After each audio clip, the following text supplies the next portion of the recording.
Pada kisah yang lalu diceritakan, Mamang Kuraya berusaha untuk memberikan semangat pada Raden Sakapalwaguna yang merasa hancur hatinya karena memikirkan keadaan kekasihnya.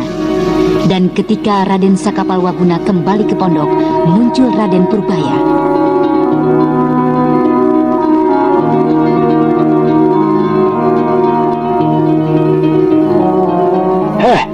Keluarlah kau Purbaya. Mengapa kau mengintip dan mendengarkan pembicaraanku secara sembunyi-sembunyi? Ayo. Sebenarnya, kedatangan saya hendak mengabarkan pada Paman Saka. Apa? Mengabarkan apa, Purbaya? Saya tidak sanggup untuk menyampaikannya, Kek. Loh. Saya tidak sanggup. Kasihan sekali Paman Saka. Apakah tentang Intan Pandini? Iya, Kek. Kak Intan baru saja menghembuskan nafasnya yang terakhir. Ya, seperti yang sudah diduga oleh Nenek Jampi. Umurnya memang tidak akan lebih dari hari ini. Kek. Ada apa, Purbaya? Saya kira urusan di tempat ini sudah selesai, Kek. Kau ingin segera melanjutkan perjalananmu ke Karangsedana? Saya kira itu yang sebaiknya kita lakukan.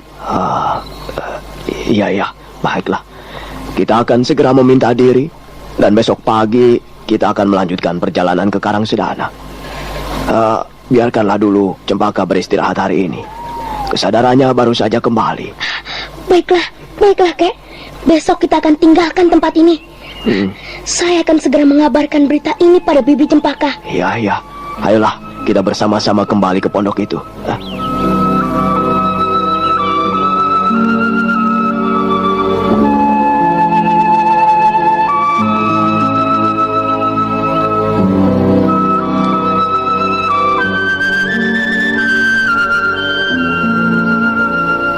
Sementara itu, Raden Sakapalwaguna yang kembali ke pondok Dewi Jampi telah tiba di halaman pondok itu.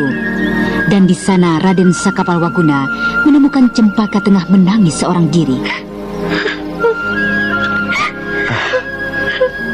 Adik Cempaka, ada apa? Mengapa kau menangis?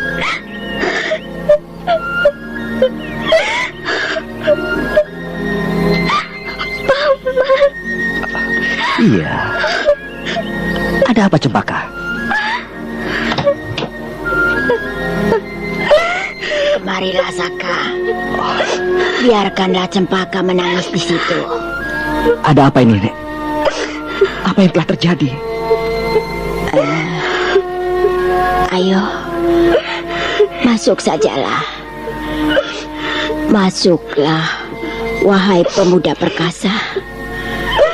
Masuklah kemari dan tunjukkan kejantanan dirimu. Apa yang telah terjadi dengan Intan Pandini? Apa, Nek?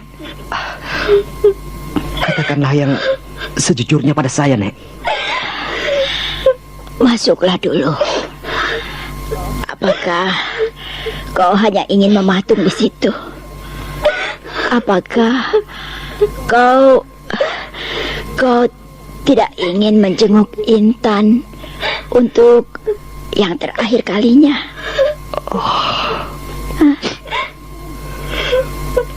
Intan.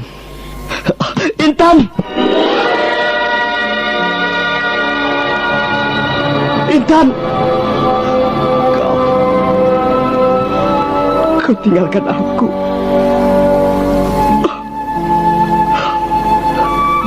Intan, kau telah tinggalkan aku. Semua ini adalah salahku. Semua salahku. Kau kecewa dengan sikapku. Aku benar-benar seorang laki-laki yang lemah. Aku adalah seorang laki-laki yang bejat, kotor. Jika saja aku dapat menahan diri dari ramuan sesat itu, tentu tidak akan terjadi seperti ini. Aku benar-benar berdosa padamu, Intan. Aku benar-benar berdosa. Kakang Saka tidak bersalah. Tidak, Kakang. Semua ini adalah salah saya. Sayalah yang bersalah, Kakang. Sayalah yang terlalu cepat mengambil kesimpulan yang kotor, yang menyebabkan adik Intan jadi seperti ini. Maafkanlah saya, adik Intan. Maafkan saya, Kakang Saka. Aku manusia lemah. Aku manusia kotor, mata keranjang, hidung belang.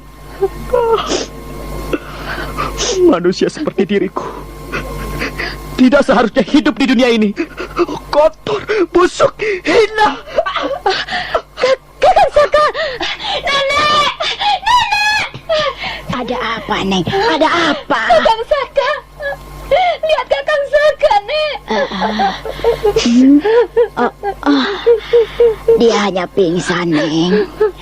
Dia tidak kuat menahan diri menghadapi kejadian ini. Biarlah aku coba untuk menyadarkannya. Kau bergeserlah sedikit, Neng. Baiklah, Nek. Ada apa dengan pemuda itu, Jampi? Dia tidak mampu menghadapi kenyataan yang menimpa diri kekasihnya.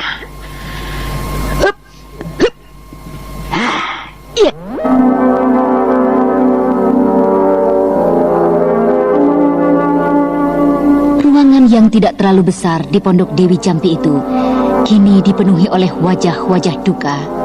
Neng bersandar di sudut ruangan sambil berusaha menahan isak yang tiada hentinya mendesak dari dadanya.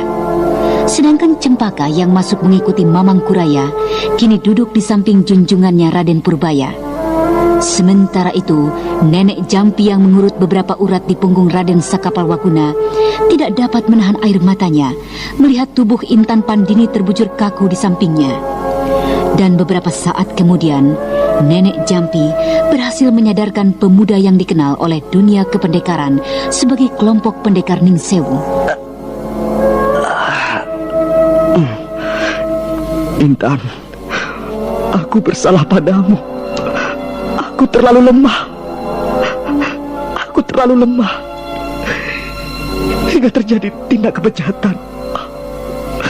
Intan, aku berdosa padamu. Dengarlah, Sarah. Andaikan gurumu sendiri, Resi Wanayasa, yang mengalami hal seperti ini, ia juga tidak akan dapat bertahan. Karena itulah, kau jangan menyesali dirimu yang lemah. Kau adalah seorang pemuda yang perkasa, anak muda. Aku telah cukup mengenalmu ketika kau bersama-sama tinggal denganku di sini. Tetapi ketahuilah, yang kau minum tidak hanya sekedar ramuan perangsang birahi. Tidak hanya itu, nak, tapi juga ramuan penghilang kesadaran. Tapi saya benar-benar tidak bisa menerima semua ini, Nek. Jelas Intan mati adalah karena saya. Sayalah yang menyebabkan kekesalan hatinya hingga dia menjadi murung dan kecewa. Tidak, Kakang Saka. Akulah yang bersalah. Akulah yang menyebabkan Intan menjadi lupa diri, Kakang. Aku yang menyebabkan adik Intan nekat mencari kematian. Aku yang bersalah, Kakang. Kau tidak usah menyesali dirimu, Kakang. Hukumlah aku, Kakang. Bunuhlah aku, Kakang Saka. Balaskanlah kematian adik Intan. Aku yang bersalah, Kakang. Cucu, maukah kau mendengarkan aku? Hah? Mendengarkan sedikit kata-kataku? Hah? Ya, bicaralah, Kek. Bicaralah. Neng, tahanlah dirimu, nak. Aku bersalah. Janganlah kau jadi seperti ini. Sayang sekali, cucu. Sayang sekali. Kalian masih muda. Masih akan banyak yang akan kalian raih dan kejar di hadapan kalian. Dan juga masih akan banyak rintangan-rintangan berat yang kelak akan kalian jumpai. Kuasailah diri kalian. Janganlah kekuatan dan hawa murni yang telah kalian latih menjadi hilang dengan cara seperti ini. Sayang sekali. Semangat muda kalian sangatlah luar biasa. Jika kalian mau membuka mata dan menyadari keadaan, badai pun dapat kau tangkap dengan semangatmu itu. Dan burung gaib di langit ketujuh pun akan dapat kalian jaring. Jadi sayang sekali semangat muda kalian jika kalian sia-siakan dengan cara seperti ini. Aku hanya ingin mengingatkan kalian, janganlah penyesalan ini menjadi berlarut-larut hingga merugikan diri kalian sendiri. Iya, kakek benar. Baiklah, saya akan mencoba untuk mengerti keadaan ini.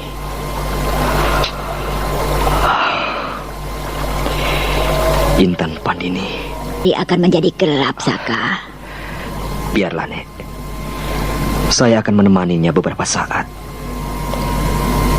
Saya akan menemaninya malam ini di sini. Baiklah.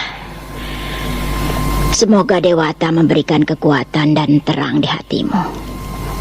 Aku kembali, ya. Mari, Neng. Baik, Nek.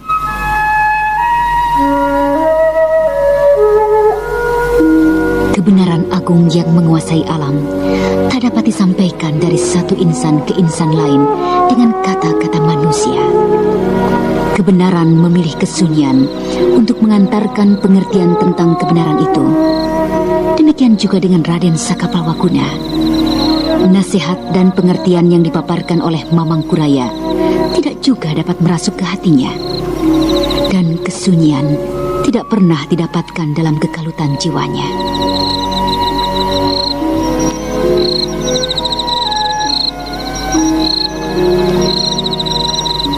Aku bersumpah tidak akan mengkhianati cinta kita ini, Intan. Aku bersumpah untuk tetap menggeluti cinta kita di dalam hatiku ini. Aku bersumpah tidak akan menyentuh satu wanita pun selain kau yang bersemayam di hatiku, Intan Pandini. Kita akan bersama-sama selalu. Kita akan bersama-sama seperti janji yang kita ucapkan dulu, kasih.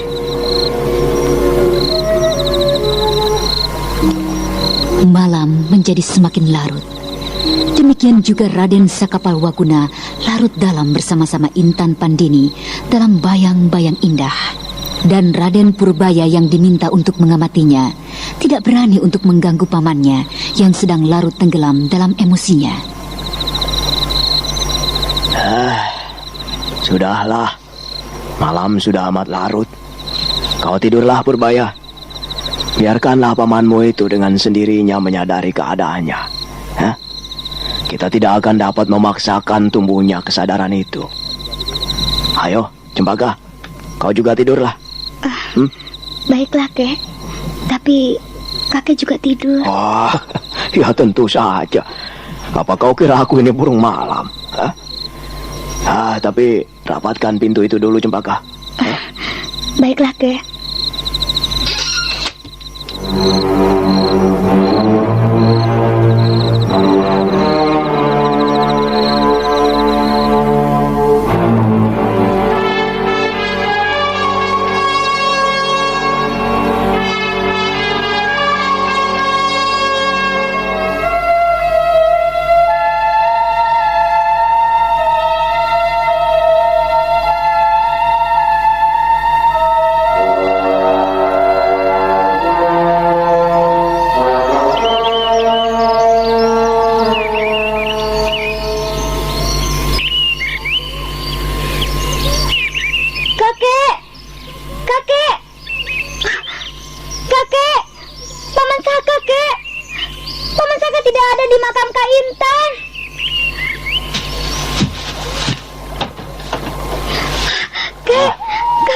Apa? Tenanglah. Paman Saka.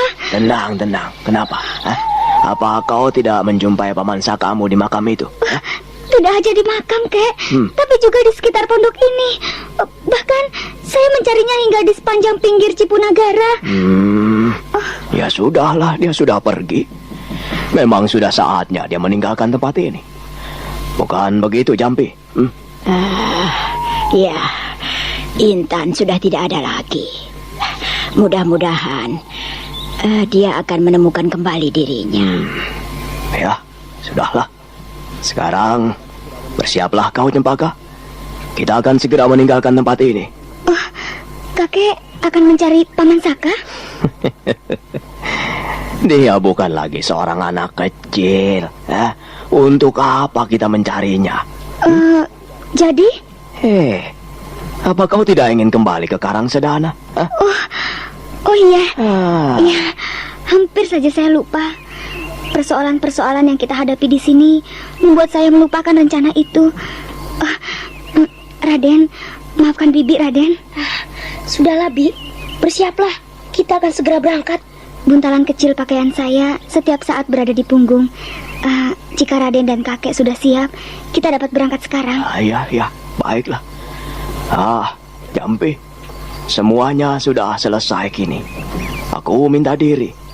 Dan maafkan jika kedatanganku ini menimbulkan kedukaan dalam dirimu. Tuan Kuraya dapat berkata seperti itu. Bukankah seharusnya Tuan tidak berkata seperti itu? Ya, seharusnya aku memang tidak berkata seperti itu.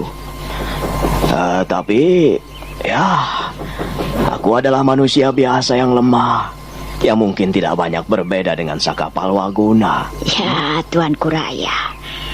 Sedikit hal yang membedakan kita dengan mereka adalah usia yang membuahkan pengalaman hidup. Ya, kan? Hanya itu, ya. Ya sudahlah. Ayo, marilah kita segera berangkat. Selamat tinggal, Jampi. Selamat tinggal, Nek. Kaneng. Selamat tinggal, Purbaya. Semoga kakak tabah ditinggal oleh Kak Intan. Ya, terima kasih adik Cempaka. Ya, sudahlah. Ayo, mari cucu. Hari sudah siang ini. Kita harus keluar dari hutan Bantar Gebang itu sebelum gelap. Ayo.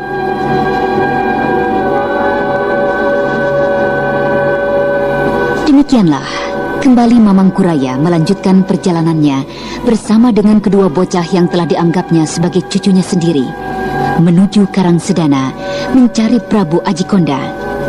Sementara itu, Raden Sakapalwaguna tersuruk-suruk berjalan tak tentu tujuan menembus hutan belukar, duduk meratap di semak dan berbaring merintih di rerumputan. Dewata Agung, kenapa kau timpakan kemalangan ini pada diriku?